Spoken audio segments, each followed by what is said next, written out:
जय जय रामकृष्ण हरी. गजर हरी कीर्तनाच्या यूट्यूब चॅनलवरती आपले स्वागत आहे. व्हिडिओ आवडल्यास व्हिडिओला लाईक करा व असेच दर्जेदार व्हिडिओ पाहण्यासाठी चॅनलला सबस्क्राईब करा. वाद एका शब्दाला दुसरा शब्द दिल्यानं की वाढत असतो. म्हणून माझी विनंती असेल तुम्हाला, काय शिकायचं गजानन महाराजांच्या चरित्रातून, तर कधीही कुठेही वाद आपला होता कामा नाही. आपण कसं शांत राहावं हेच गजानन महाराजांच्या चरित्रामधून आपल्याला शिकायचं आहे. ऐका ना मी बोलतो कशा करताना.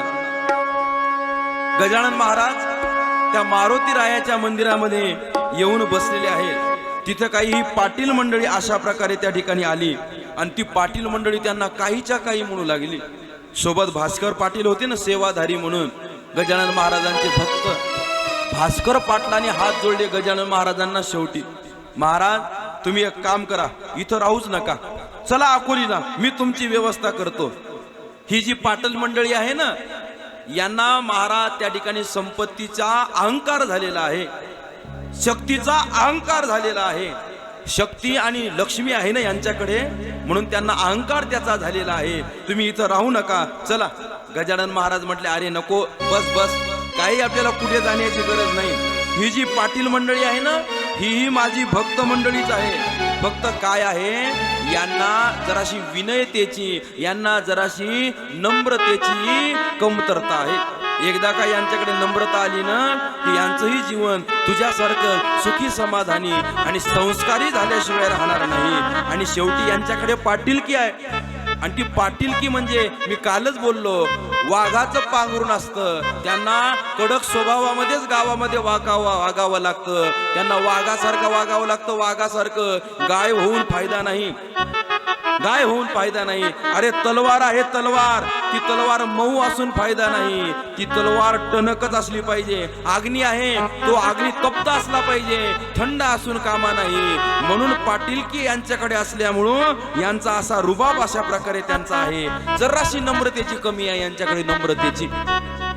जेवढी का नम्रता यांच्याकडे आली ना, तर यांच्या एवढं चांगलं माणूस दुसरं कोणी नाही. थांब, यांच्या शक्ती आणि लक्ष्मीमध्ये नम्रता टाकण्याचं आपल्याला या ठिकाणी काम करायचं आहे. काही दिवसानं महाराज हरी पाटील गजानन महाराजांजवळ आले आणि हरी पाटील गजानन महाराजाला म्हणू लागले, का रे येऊन जाऊन खातोस आणि इथं येऊन बसतोस, चल बरं खेळ बरं माझ्यासोबत कुस्ती. गजानन महाराजांनाच महाराज दल करायला सुरुवात केली हरी पाटलांनी. कशासाठी? कुस्तीसाठी. कुस्तीसाठी. चल तालमीत. येऊन जाऊन इथं तिथं बसलेला राहतोस, गणगणगणात गोते म्हणत राहतोस, जे दिलं ते खातोस, कुठे ठेवून देतोस. काय चाललंय तुझं? एवढा हट्टाकट्टा आहेस, चल चल कुस्ती खेळ माझ्यासोबत, चल तालमीला. गजानन महाराज म्हटले, काही हरकत नाही, मी तालमीला येऊन कुस्ती खेळायला तयार आहे. पण मी जर तुला चित्त कुस्तीमध्ये केलं आणि मी जर जिंकलो तर मला काय देशील? हरी पाटील म्हटले, अरे तुला जे म्हणलं ते देईल, तू मला अगोदर हरव तर कुस्ती खेळायला तयार तो हो ना. स्मित हास्य केलं महाराज. गजानन महाराजांनी स्मित हास्य केलं. त्या स्मित हास्याला होकार समजला आणि गजानन महाराजाला तालमीमध्ये हरी पाटील घेऊन गेले. गजानन महाराज तालमीमध्ये गेलेले आहेत आणि त्या आखाड्यामध्ये, त्या तालमीमध्ये गेल्यानंतर गजानन महाराज पद्मासन आपल्या भावमुद्रेमध्ये मांडी घालून बसलेले आहे. चल चल कुस्ती खेळ माझ्यासोबत. अरे कुस्तीच खेळायची आहे ना, एकदा मला फक्त या जागेवरून उठून दाखव, मग कुस्ती तर पुढचीच राहिली. खेळतो मी तुझ्यासोबत कुस्ती. गजानन महाराजांनी तसं म्हटल्यानंतर आडदांड असलेला, शक्तिवान असलेला तो हरी पाटील समोर आला आणि गजानन महाराजांचं मनगट धरून उचलण्याचा प्रयत्न करू लागला. सुरुवातीला जर अशी कमीच ताकद लावली. याला उचलायला काय आहे, एकदा 4-4 मोठमोठ्या पैलवानाला चित्त करणारा मी, आणि याला उचलायला काय मला वेळ लागतो, कितीशी अशी ताकद लागणार आहे. आणि म्हणून उचलण्याचा प्रयत्न केला, उचलल्या जाऊ लागले नाही. अहो जाग्यावरून हलत सुद्धा गजानन महाराज नव्हते. शेवटी दोन्ही हातांनी प्रयत्न केला, जमलं नाही. शेवटी सगळ्या शरीराने प्रयत्न केला, जमलं नाही. हरी पाटील घामाघूम झाले, पण गजानन महाराजांना तिळभर सुद्धा त्या ठिकाणी हरवू शकले नाही. तिळभर सुद्धा त्या ठिकाणी गजानन महाराजांना हलवू शकले नाही. गजानन महाराज थोडे सुद्धा हल्ले नाही. मग मात्र त्या ठिकाणी गर्वहरण झालं हरी पाटलाचं. हरी पाटील उठवावया, लागला यत्न करावया परी ते अवघे गेले वाया आले नाथ समर्थ मुळी. थोडेही त्या ठिकाणी समर्थ गजानन महाराज हल्ले नाही. घामाघूम झालेला आहे हरी पाटील. हरी पाटील गजानन महाराजांना म्हणतायत दिसायला तर उगत त्या ठिकाणी किडकिडा दिसतोयस रे, पण फार ताकद आहे रे तुझ्यामध्ये. दिसायला गजानन महाराजांचा शरीराचा बांधा असा फार काही मोठा नव्हता, साधारण सडपातळच दिसायला गजानन महाराज होते. का रे, दिसायला तर फारच किडकिडा दिसतोय, पण ताकद तर तुझ्या परी गजापरी म्हणजे तुझ्या जवळ तर ताकद तर हाती एवढी त्या ठिकाणी दिसते, हत्ती एवढी त्या ठिकाणी दिसते. आणि तरी तू आमच्या खोड्या सहन केल्या. तू आम्हाला मारू शकला असता, तू आम्हाला प्रतिकार करू शकला असता, पण काही अशा प्रकारे तू केलं नाही. म्हणून पश्चाताप झाला हरी पाटलाला. आणि हरी पाटील त्या ठिकाणी आता गजानन महाराजांना शरण आले आणि हरी पाटलानं गजानन महाराजांचं दर्शन अशा प्रकारे घेतलं. या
गजाननाला शरण आले सर्व.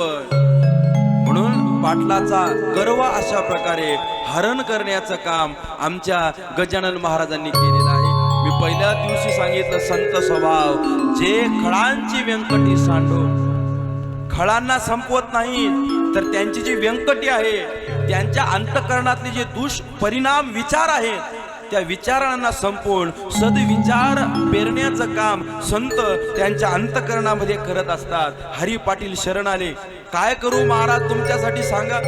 गजानन महाराज तुमच्यासाठी काय करू, काय मी तुम्हाला बक्षीस देऊ. ठरलं होतं ना अगोदर, जर मी जिंकलो तर मला काय देशील सांगा. काय बक्षीस पाहिजे, काय पाहिजे सांगा. गजानन महाराजांचे शब्द आहेत. काय म्हणतात गजानन महाराज, अरे पाटला कुस्ती हा मर्दानी खेळ आहे, मर्दानी. आणि या खेळासाठी शरीर बुद्धी काय पाहिजे असते, चुस्त पाहिजे असते.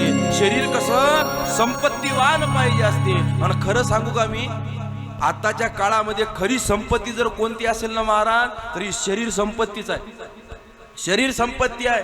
मी तुम्हाला त्याही दिवशी बोललो, नाना प्रकारचे अट्टहास, नाना प्रकारचे जिनस, नाना प्रकारचे पदार्थ आपल्याकडे उपलब्ध आहेत, पण आपण आपलं शरीर निरोगी नसल्यामुळे त्याचा उपभोग घेऊ शकत नाही. मग त्याचा फायदा काय, त्याचा फायदा काय, त्याचा फायदा काय होणार आहे महाराज? काहीच फायदा होणार नाही, काहीच फायदा होणार नाही.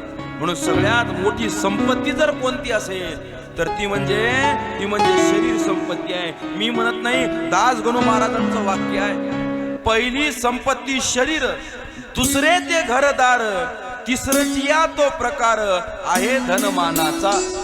पहिला प्रकार कोणता? पहिला प्रकार सांगितला महाराज शरीर. शरीर ऐका बरं का महिला मंडळींनो, पुरुष मंडळींनो ऐका. पहिला प्रकार सांगितला शरीर. महाराज दुःखाची गोष्ट आहे हो. पेपरला बातम्या तुम्ही वाचल्या असतील, वयाच्या 25 वर्षाच्या तरुणाला मृत्यू आला. कशामुळं? अटॅकमुळं. हृदयविकाराचा झटका यावा का हो 25 आणि 30 वर्षाच्या तरुणाला? असाध्य अशा बिमाऱ्या तरुण वयामध्ये आपल्याला त्या ठिकाणी होत आहेत का? आपण आपल्या शरीराकडे लक्ष देत नाही. आपण आपल्या शरीराकडे लक्ष दिलं पाहिजे. म्हणून गजानन महाराजांनी सांगितलं, पहिली संपत्ती जर कोणती असेल तर ती पहिली संपत्ती असते महाराज शरीर संपत्ती. या शरीराकडे आपण लक्ष दिलं पाहिजे. आम्ही महाराज आता भ्रमण करतो ना, तर मोठमोठे शिवालय महादेवाचे मंदिर आम्हाला बघायला मिळतात. आणि आम्ही जेव्हा त्या मंदिराकडे नजर फिरवतो ना, आताही तुम्ही औंढ्याला जाऊन बघा, काय कोरीव काम, केवढ्याला शिळा, केवढा हे दगड, आणि खाली नाही महाराज उंच उंच जाग्यावर. तेव्हा आमच्या मनात प्रश्न पडतो, अरे बाबा हे मंदिर कोण बांधले असतील हो? मग जुने लोक गमतीनं म्हणतात, अरे बाबा हे मंदिर लोकांनी माणसांनी नाही बांधले, मग भूतानी बांधले. भूतानी मंदिर भूतानी नाही बांधले महाराज, पहिले लोकच भूतासारखे होते. 6, 6.5 फूट उंची, काय बलदंड शरीर. सकाळी 5 वाजता उठायचं आणि शेतामध्ये महाराज कामाला लागायचं. ट्रॅक्टर होतं का आता सारखं?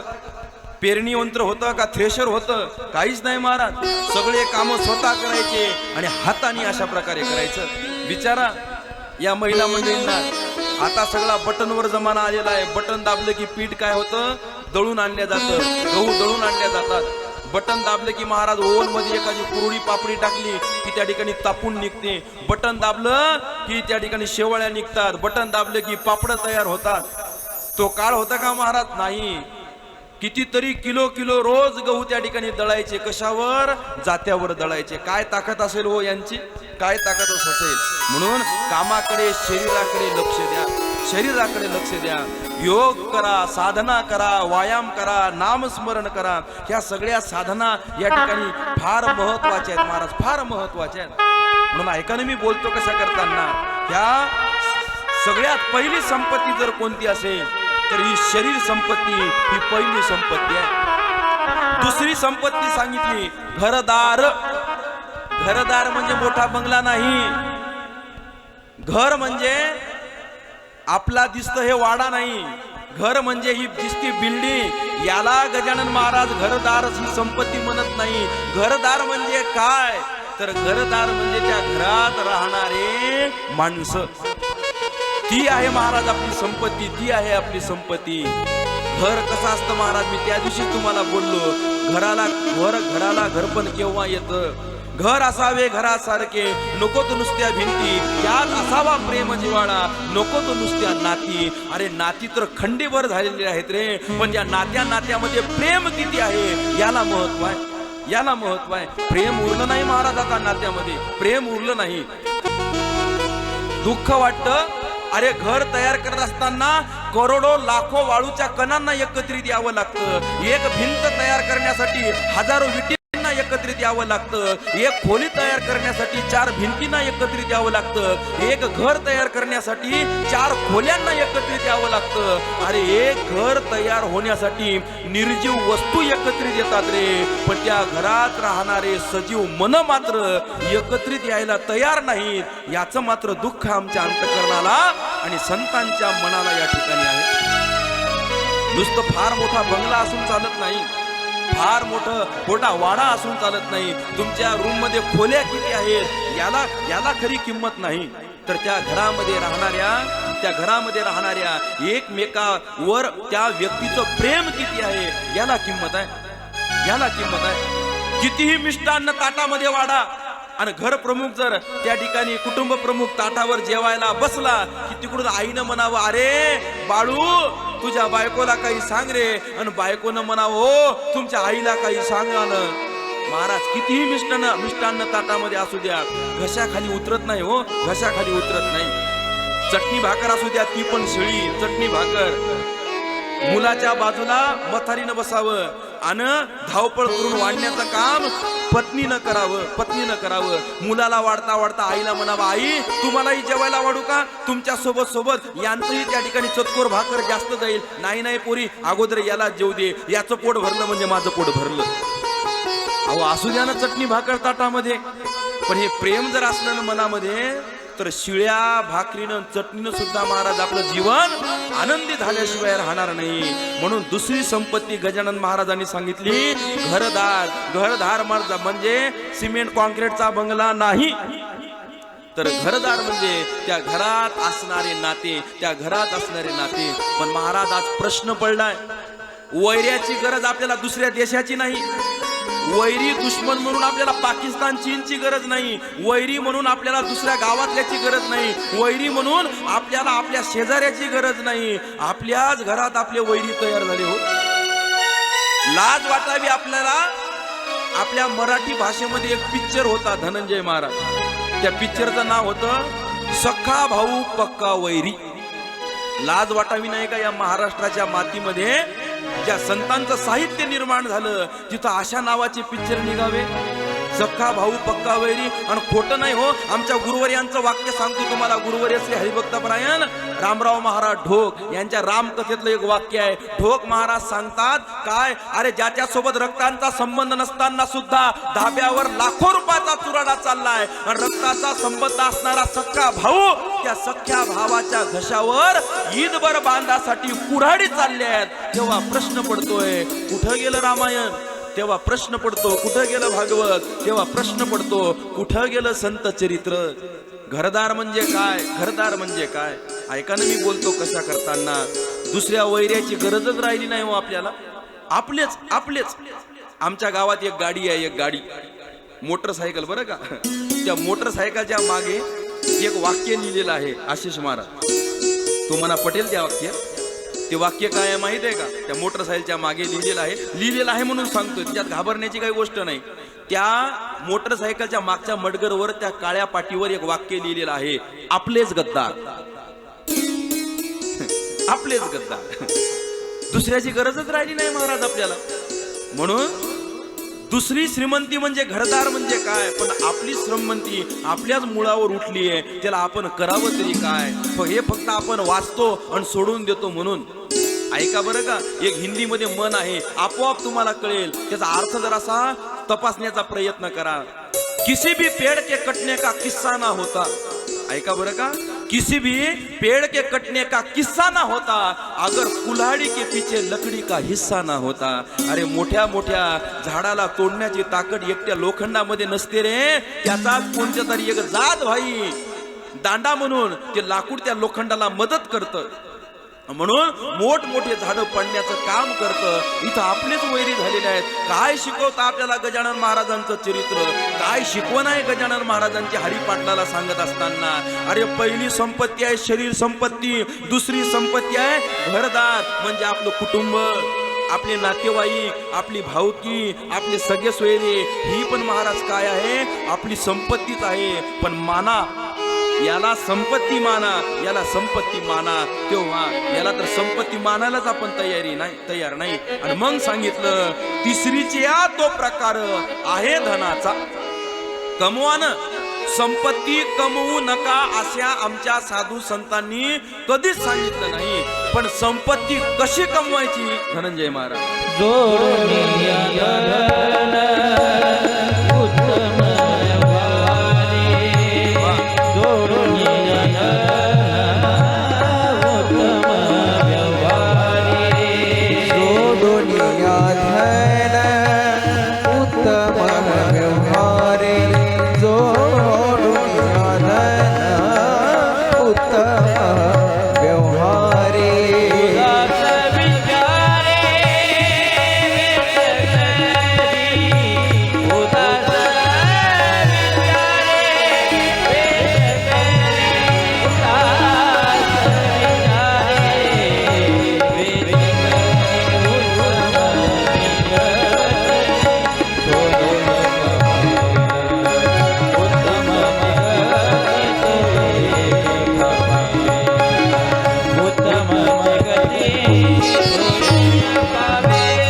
जरूर कमवा महाराज, संपत्तीशिवाय पर्याय नाही बरं का.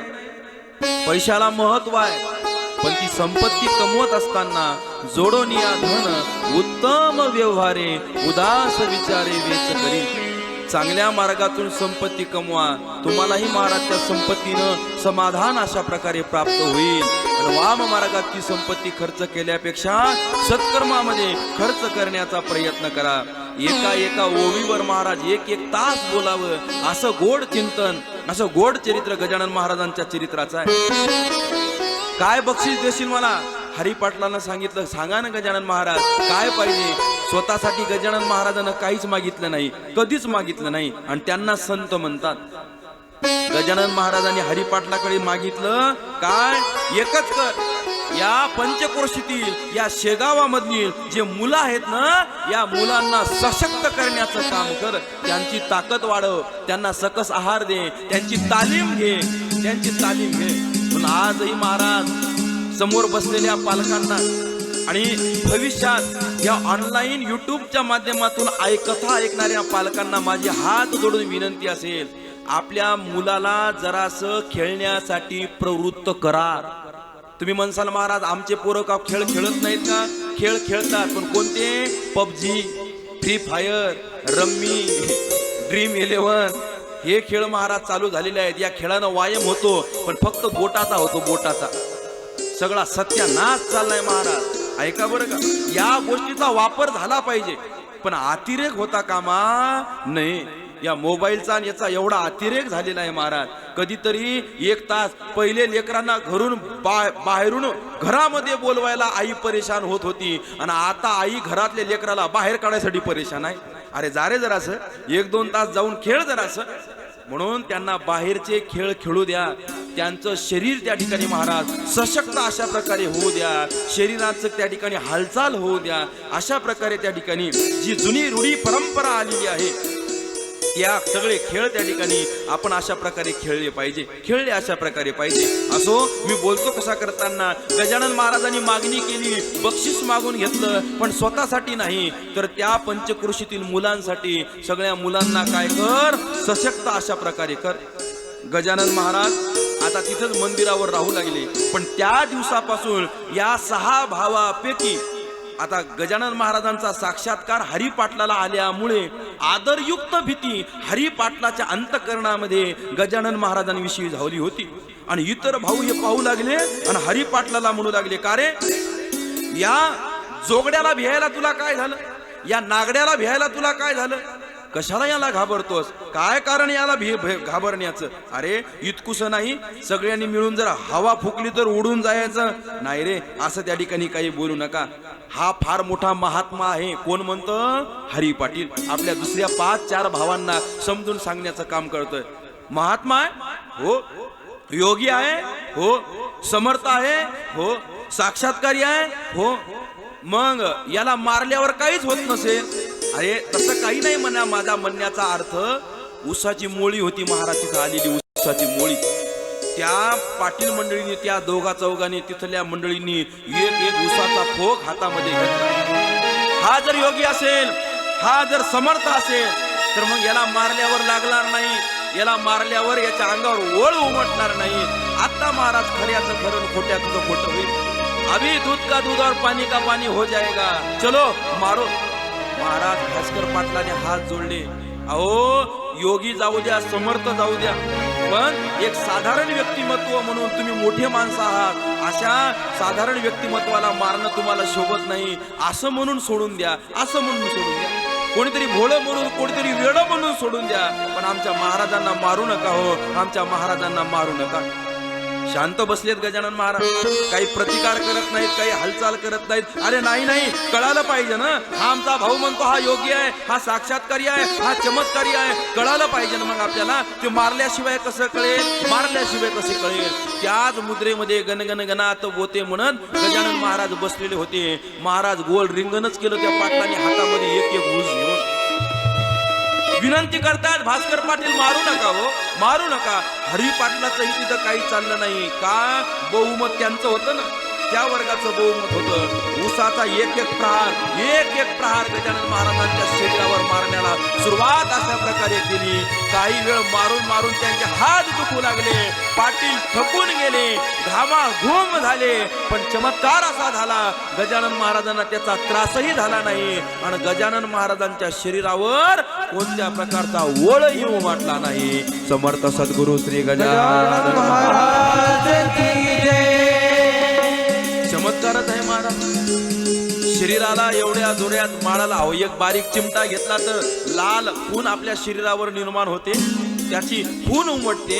आणि गजानन महाराजांना एवढा उशाच्या फटक्याने ताकदीनिशी त्यांनी मारायला सुरुवात केली. बरं त्रासही नाही आणि ओळही त्या ठिकाणी नाही. बरं एवढं होऊन सुद्धा त्यांनाही त्या ठिकाणी गजानन महाराज त्या पाटलावर रागवले नाही. संत चरित्र महाराज आगाध आहे. तुम्हाला गजानन महाराजांच्या चरित्रासारखं तुकाराम महाराजांचंही चरित्र माहित आहे.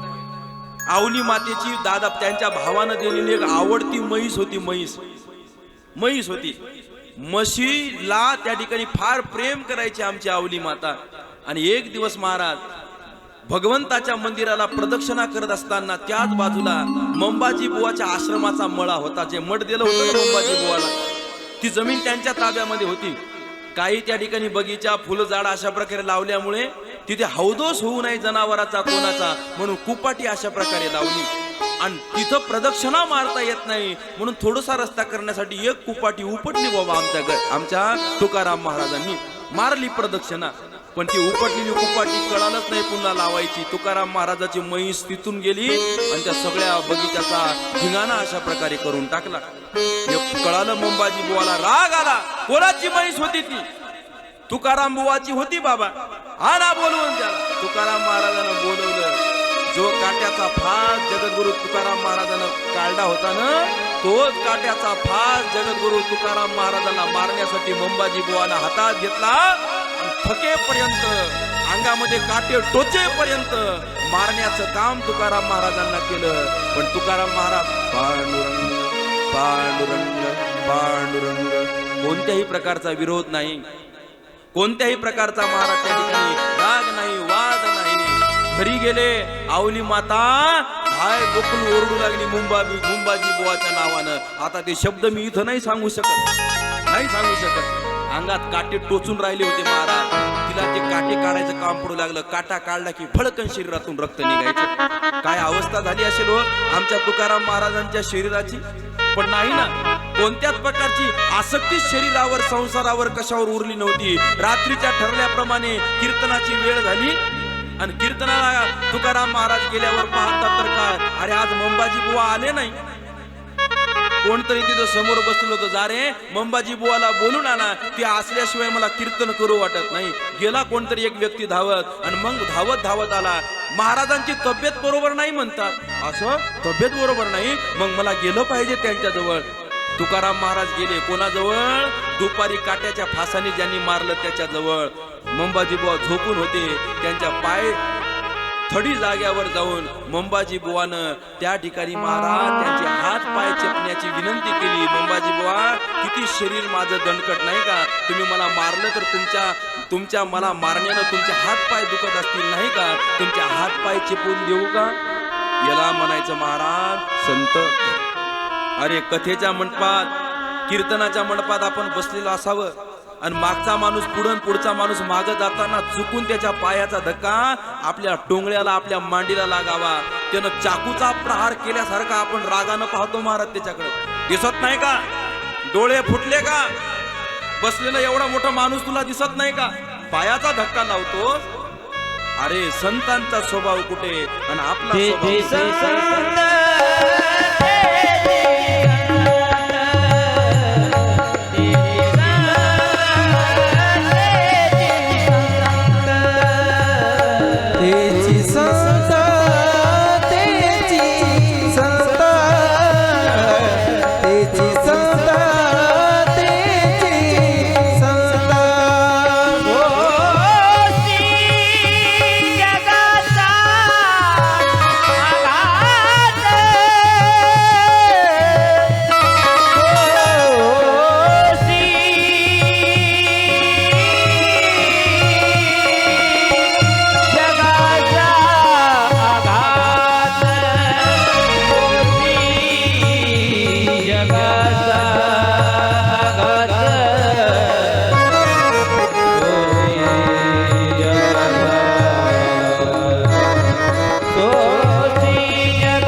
तेची संत तेची संत सोसी जगाचा आघात, जगाचा आघात सोसणारे संत असतात महाराज. योगी आहे ना, मग याला मारल्यावर काहीच होणार नाही.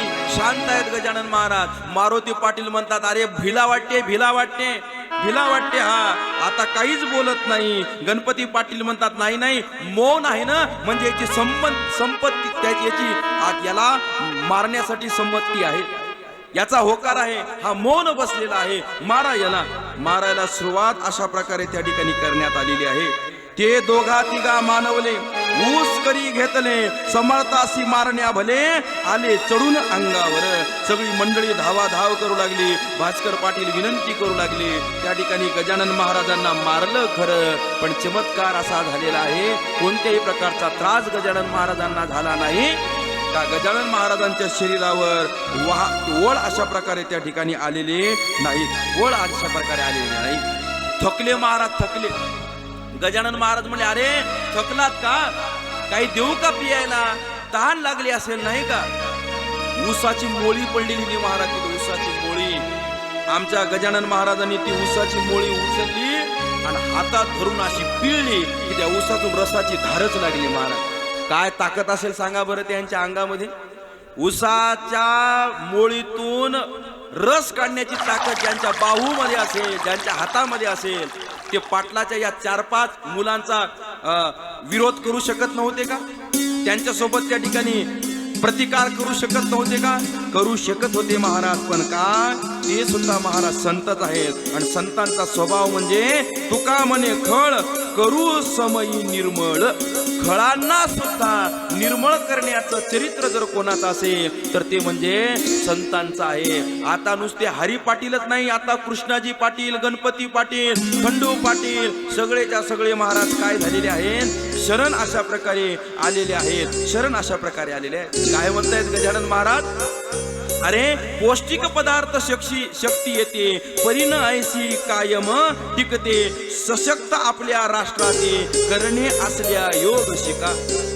हा पौष्टिक पदार्थ खाल्ल्यावर शक्ती येते, पण आज काजू खाल्ले, आज तूप खाल्लं की लगेच रूप येत नसतं आणि ते काय टिकत नसतं. म्हणून त्याच्यासाठी काय करायला सांगितलं, आमच्या गजानन महाराजांची शिकवण आहे महाराज, उपदेश. काय करा, योग करा, योग. किती गोष्टी शिकवल्या हो गजानन महाराजांनी आपल्याला.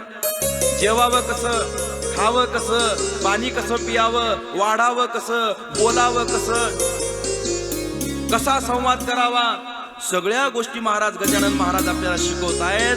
योग करायला सुद्धा महाराज आपल्याला गजानन महाराजांनी शिकवलेला आहे. योग. योग आपण आता सकाळी उठतो, अनुलोम विलोम, कपाल भारती, वेगवेगळ्या प्रकारचे योगासन करतो का नाही. म्हणून काय केलं पाहिजे, एक हात जोडून विनंती आहे कडे मला तुम्हाला. मी त्याही दिवशी तुम्हाला सांगितलं, ह्या ज्या सगळ्या साधना आहेत ना, ह्या देवासाठी नाहीत, मग आपल्यासाठी आहेत, आपल्यासाठी आहेत. म्हणून 24 तासातला 1 तास, कमीत कमी 1 तास स्वतःसाठी द्या. स्वतःसाठी तुम्ही म्हणता सगळे तर आपल्यासाठीच देतोय ना, पण ते 23 तास घातक आहेत. 1 तास चांगल्यासाठी द्या, चांगल्यासाठी. सांगू मी तुम्हाला, बाकी काही लक्षात ठेवा न ठेवा, पण मी जे सांगतो ना, हा 1 तास लक्षात ठेवा. 1 तास लक्षात ठेवा, लिहून घ्या मी जे सांगतोय ते. या 1 तासाचे 4 भाग करा. 1 तासाचे 4 भाग करा. 4 भाग, 15 मिनिटं 15 मिनिटं 15 मिनिटं 15 मिनिटं 4 भाग केले. या 4 भागातला अर्धा तास मनासाठी द्या आणि अर्धा तास शरीरासाठी द्या. काय करायचंय 4 भागामध्ये, सकाळी उठल्याबरोबर 15 मिनिटं वॉकिंग किंवा रनिंग करायची आहे का. झाला 15 मिनिटाचा एक टप्पा. पहिल्या 15 मिनिटाच्या टप्प्यामध्ये वॉकिंग किंवा रनिंग करायची. दुसऱ्या 15 मिनिटाच्या टप्प्यामध्ये योगा करायचा, व्यायाम करायचा. झाला अर्धा तास. यानं तुमचं शरीर सशक्त राहील. दुसऱ्या 15 मिनिटामध्ये काय करायचं, तर दुसऱ्या उरलेल्या 15 मिनिटामध्ये स्नान कर्म आटोपल्यानंतर कोणत्या तरी ग्रंथाचं पारायण करायचं. 15 मिनिटं पारायण करायचं. अजून उरले 15 मिनिटं. त्या उरलेल्या 15 मिनिटामध्ये तुम्हाला ज्या भगवंताचं नामस्मरण घ्यायचं असेल त्या भगवंताचं नामस्मरण करायचं. 1 तास देऊ शकत नाही का महाराज स्वतःसाठी. आणि जय महाराज म्हणतात म्हणून ऐकू नका, ऐकू नका. प्रयोग करा, प्रयोग करा. मला तर असं फार आवडतो हो. माझ्या समोरचा श्रोता कसा असला पाहिजे? तरुण असला पाहिजे. माझ्या समोरचा श्रोता शिकलेला असला पाहिजे. माझ्या समोरचा श्रोता त्या ठिकाणी महाराज युवक असला पाहिजे. आणि त्यांचे समोर असल्यानं की फारच आनंद होतो. कथा सांगण्यासाठी शक्ती येत असते. ऐका ना मी बोलतो कशा करताना. म्हणून तुम्ही एक माझं काम करा. मी जे बोलतोय ना हे बाकी आपल्या सगळ्या मंडळींना सांगण्याचं काम करा. जय महाराज सांगतायत फक्त 1 तास स्वतःसाठी जगायचंय. तुम्हाला काय वाटतं आपण स्वतःसाठी जगतो की काय? नाही जगत महाराज. आपण स्वतःसाठी जगत नाही. अरे 4 जणांचं कुटुंब आहे. त्या 4 जणांच्या कुटुंबासाठी 12 खोल्याचं घर कशासाठी पाहिजे हो? ते घर त्यांच्यासाठी नसतं. ते दुसऱ्याला दाखवायसाठी असतं की एवढा मोठा आमचा बंगला आहे. एक 4 व्हीलर आणि एक 2 व्हीलर बस झाली का नाही? 4 4 व्हीलर आणि 4 2 व्हीलर अंगणामध्ये कशाला पाहिजे? ते दुसऱ्याला दाखवण्यासाठी असतात. मला सांगा स्वतःचा चेहरा स्वतःला दिसतो का हो? मग एवढं मोठं मेकअप चेहऱ्यावर कोणासाठी करतो आपण? आपल्यासाठी काहीच करत नाही आपण. अहो आपलं आयुष्य गेलं हो दुसऱ्याचं मन राखता राखता. कधीतरी विचार केला का की मला काय आवडते आणि मी काय केलं म्हणजे मला समाधान प्राप्त होईल? कधीतरी स्वतःसाठी जगण्याचा प्रयत्न करा. कधीतरी 1 तास मागतोय आणि जय महाराज सांगतायत म्हणून ऐकू नका. अनुभव घ्या. आणि कधी काळी माझे नंबर आहेत महाराज पावतीवर, पॉम्पलेटवर. कधी काळी भेट झाल्यावर नाही तर 1-2 महिन्यानं मला फोन करा. महाराज तुम्ही म्हणलं ना तसं 1-1.5 तास आम्ही आमच्यासाठी दिलाय, स्वतःसाठी दिलाय. आणि असा अनुभव आणि असं परिवर्तन माझ्या जीवनामध्ये आलंय आणि झाल्याशिवाय राहणार नाही. 15 मिनिटं व्यायाम वॉकिंग, 15 मिनिटं योगा, 15 मिनिटं नामस्मरण आणि 15 मिनिटं हे काय करायचंय महाराज? 15 मिनिटं या ग्रंथाचं अध्ययन करायचंय. ह्या साधना सांगितल्याच महाराज आमच्या साधू संतांनी. ह्या साधना सांगितल्या. गुढी उभारावी, टाळी वाजवावी, वाट ती चालावी पंढरीची. महाराज ही साधना सांगणं काय टाइमपास होतं का आमच्या महाराजांचं? टाइमपास नाही. ऐका, वैज्ञानिक दृष्टिकोनातून मी तुम्हाला अध्यात्म पटवून देण्याचं, गजानन महाराजांचं चरित्र सांगण्याचा प्रयत्न करतोय. का बरं टाळी वाजवायची? का बरं साधना करायची? का बरं पायी वारीला जायचं? का बरं नामस्मरण करायचं? याचं कारण आहे विठ्ठल हे फक्त आमच्या पांडुरंग परमात्म्याचं नाव नाही. मग काय आहे? हा एक व्यायाम आहे. हा एक व्यायाम.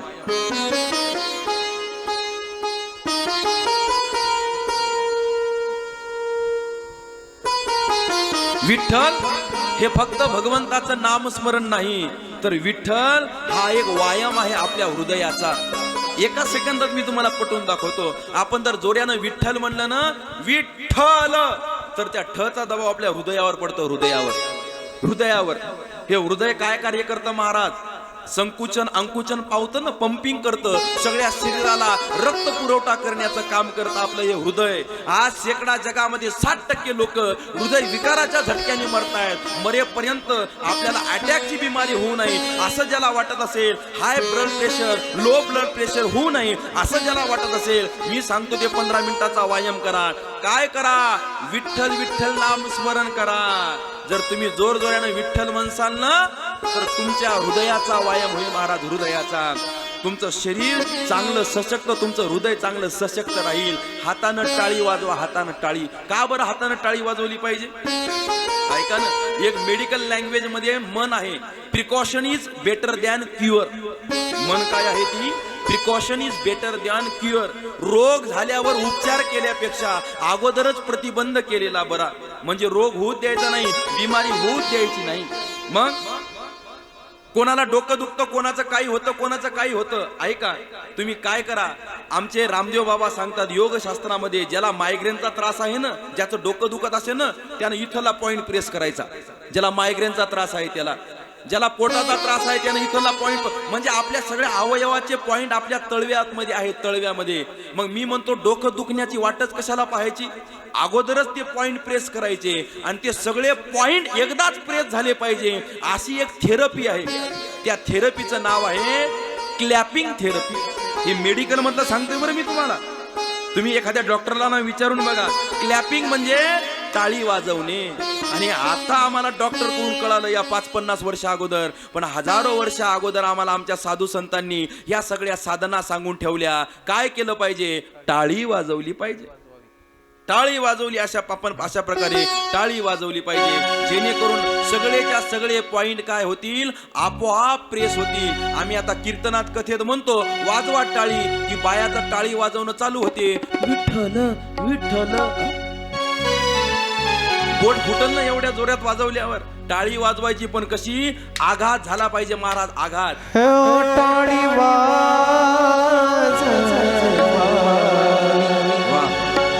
टाळी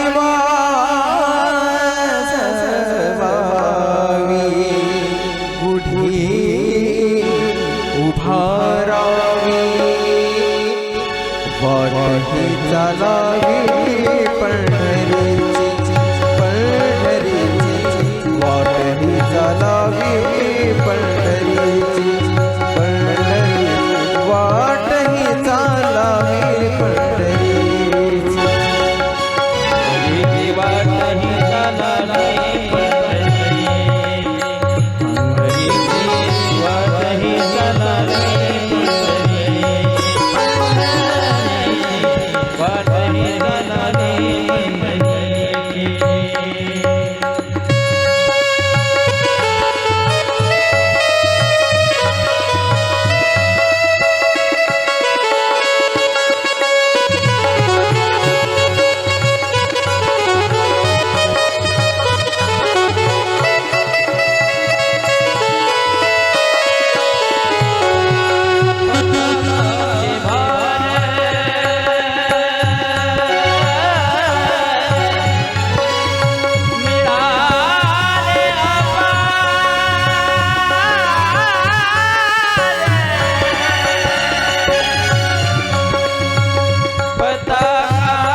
वाटही चालावी पंढरी, वाटही चालावी पंढरी. वा वाजवा टाळी. धन्यवाद. ऐका ना, टाळी वाजवावी गुढी उभारावी, वाट ती चालावी पंढरीची. ह्या साधना आहेत महाराज, साधना. आणि ह्या साधना केल्या पाहिजे, देवासाठी नाही, देवासाठी नाही. सांगत असेल एखादा वक्ता तुम्हाला, पण आपल्यासाठी आपल्याला ह्या सगळ्या साधना करायच्या आहेत. देवाला आनंद मिळावा याच्यापेक्षा आपल्याला आनंद मिळाला पाहिजे, याच्यासाठी आपल्याला साधना करायच्या आहेत. आणि सांगू तुम्हाला, ज्या दिवशी आपण आनंदी राहू ना, आपोआप देव आनंदी झाल्याशिवाय राहणार नाही.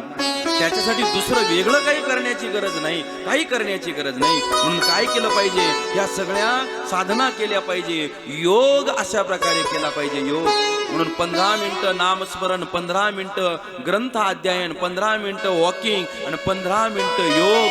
1 तासाची वाटणी अशी करा, तुमचे उरलेले 23 तास आनंदात गेल्याशिवाय राहणार नाहीत. आणि याची प्रचिती तुम्हाला 1-2 महिन्यामध्ये आल्याशिवाय राहणार नाही, बरं का. आणि नक्कीच मला त्याची प्रचिती तुम्ही कळवा, म्हणजे मलाही सुद्धा त्या ठिकाणी समाधान वाटेल, मला सुद्धा समाधान वाटेल, आनंद आहे महाराज. आता सगळी पाटील जी मंडळी आहे ना, ती गजानन महाराजांना शरण आलेली आहे, शरण आलेली आहे. पण तरी सुद्धा खंडू पाटील जे त्या ठिकाणचे त्यांचे कारभारी आहेत, कारभारी, ते गजानन महाराजांना जराशी एकरीच बोलायची, एकरी. ते गजानन महाराज नाही म्हणायचे, ते आताही महाराज गण्या गजाच म्हणायचे. का बरं, याचे अनेक कारण सांगितलेले आहेत. पहिलं कारण सांगितलेले आहे प्रेम. आपणही बोलताना बघा ना, आता भगवंत आहेत, पण म्हणताना राम म्हणतो, बोलताना कृष्ण म्हणतो, नाही का. एकही कधी कधी त्याचा उच्चार अशा प्रकारे करत असतो. का, एकतर ती कथा कळण्यासाठी, आणि दुसरं आपल्या अंतकरणामध्ये त्यांच्याविषयी असलेलं प्रेम, त्याच्यासाठी. आई रागात म्हणते मर तिकडं, जाय चुलीत, पण तिचा अर्थ तसा नसतो महाराज. तिच्या म्हणण्यामध्ये सुद्धा, शब्दामध्ये सुद्धा प्रेमाचा ओलावा असतो. एखाद्या वेळेस आपण पुढच्या व्यक्तीला जर नौकर समजत असेल, तरी सुद्धा महाराज त्याला एकेरी बोलतो नाही का. पण हे जे खंडू पाटील आहेत ते गजानन महाराजांना प्रेमानं तसं बोलायचे. आणि अजून सांगू का, जरासं या पाटलांना सवयच होती एकेरी बोलण्याची. आणि ती सवय तशी जात नाही ना, पडिले इंद्रिय पडिले वळण इंद्रिया. म्हणून जी इंद्रियाला जसे वळण पडलेले असतात त्या प्रकारे त्या सवयी अशा प्रकारे होत जात असतात. आता कुकाजी पाटील त्यांचे काका वृद्ध होत झालेले होते. आणि हा जो खंडू पाटील होता सगळ्या भावामधला मोठा असून सुद्धा अजून यांना संतती प्राप्त झालेली नव्हती. म्हणून त्या ठिकाणी कुकाजी पाटलांनी खंडू पाटलाला सांगितलं, का रे तुम्ही भक्त आहात सगळे गजानन महाराजांचे, मानता ना तुम्ही गजानन महाराजांना. हो काकाजी. मग तुम्ही काय करा, गजानन महाराजांना संतती प्राप्तीची मागणी करा ना, संतती प्राप्तीची मागणी करा. म्हणे काही हरकत नाही, करील मी त्यांच्याकडे मागणी. आणि म्हणून गजानन महाराजांकडे खंडू पाटलांनी मागणी केली, कशाची, संतती मला होऊ दे. गजानन महाराज आता त्या ठिकाणी खंडू पाटलाची जराशी टिंगल करतायत. ऐका बरं, संतांचा महिमा आहे पण त्या ठिकाणी अशीच त्या ठिकाणी टिंगल करतायत. का रे खंडू पाटील, सत्ता धन तुझ्या हाती, तू प्रयत्नवादी असशी निगुती, मग विनंती आम्हा प्रती का करीतो सकळे ना. तुझ्याजवळ जर पैसा आहे ना, पण सांगू महाराज तुम्हाला, हा जो पैसा आहे ना, हा पैसा सगळा आनंद तुम्हाला देऊ शकत नाही. या पैशानं पलंग विकत घेता येईल, या पैशानं गादी विकत घेता येईल, या पैशानं एसी रूम मध्ये लावता येईल, पण त्या पलंगावर त्या गादीवर झोप मात्र पैशानं आपण विकत घेऊ शकत नाही विकत घेऊ शकत. आणि म्हणून त्याच्यासाठी आपल्याला भगवंताचा संताचाच आधार अशा प्रकारे घ्यावा लागतो. तुझ्याकडे तर संपत्ती आहे, तू तर पाटील आहेस, आणि तरी तू मला शरण आलास, तरी तू माझ्या पुढे याचक झाला, तरी तू माझ्या पुढे भीक मागतोयस ना. हो महाराज, मी तुमच्या पुढे संततीसाठी भीकच मागतोय. जा, देतोय मी तुला आशीर्वाद, होईल तुला संतती, पण तू माझ्या पुढे संततीसाठी भीक मागितली म्हणून झालेल्या मुलाचं नाव ठेव काय, भिक्याचं नाव ठेव. काही हरकत नाही महाराज, मला जर तुमच्या कृपा आशीर्वादानं जर संतती झाली ना, तर मी त्याचं नाव भिक्यात अशा प्रकारे ठेवल्याशिवाय राहणार नाही. म्हणून गजानन महाराजांच्या कृपा दृष्टीमुळे त्यांची जी कांता आहे, खंडू पाटलाची जी पत्नी आहे, तिचं नाव आहे गंगाबाई. यथाकाल यथासमय ती गर्भवती राहिली आणि प्रसूत झाल्यानंतर त्यांना एक संतती झालेली आहे. आणि ठरल्याप्रमाणे नाव सुद्धा भिकाजी अशा प्रकारे ठेवलेलं आहे. आम्ररसाची पंगत अशा प्रकारे त्या पाटलांनी